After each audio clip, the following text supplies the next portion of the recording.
Monsieur le ministre de l'Europe et des Affaires étrangères, il faut revoir votre copie concernant l'avenir de l'enseignement français à l'étranger. Nous scolarisons 400 000 élèves dans 138 pays à travers le monde et dans 600 collèges, lycées, écoles maternelles à travers la planète. Eh bien, ce que vous nous proposez, monsieur le ministre de l'Europe et des Affaires étrangères, met en danger l'avenir du réseau d'enseignement français à l'étranger. Parce que les mesures que vous proposez, concrètement, vont avoir comme impact d'augmenter en moyenne de 400 € de frais de scolarité par an et par enfant, mais aussi, dans certains établissements, jusqu'à plus 1 000 € de frais de scolarité. Ceci est inacceptable et va avoir une triple conséquence gravissime qui va fragiliser le réseau d'enseignement français à l'étranger. Première conséquence, certains parents ne pourront plus scolariser leurs enfants et vont être contraints de déscolariser leurs enfants dans l'enseignement français à l'étranger. Ceci est inacceptable alors que l'objectif, c'est aussi la scolarisation des Français de l'étranger, c'est aussi la diplomatie culturelle et d'influence. Deuxième conséquence, une vague massive de déconventionnement.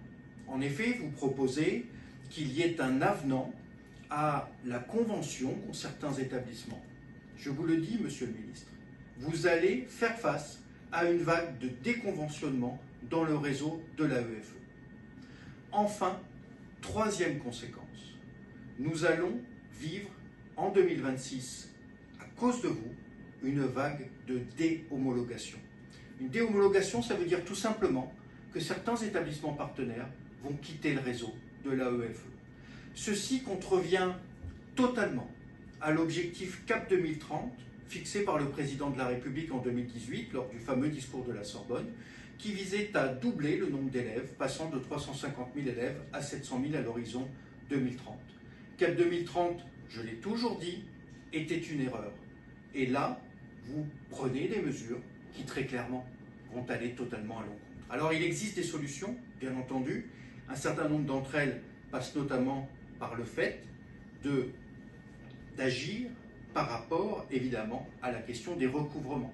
Vous le savez, monsieur le ministre, 46% des établissements partenaires ne payent pas le pourcentage relatif à leur chiffre d'affaires comme ils devraient le faire. Par conséquent, la priorité devrait être donnée au recouvrement. Monsieur le ministre, nous sommes avant le conseil d'administration extraordinaire de l'AEFE. Nous sommes avant la commission mixte paritaire relative au projet de loi de finances. Il est temps de revoir votre copie où c'est l'avenir de l'enseignement français à l'étranger qui sera en danger.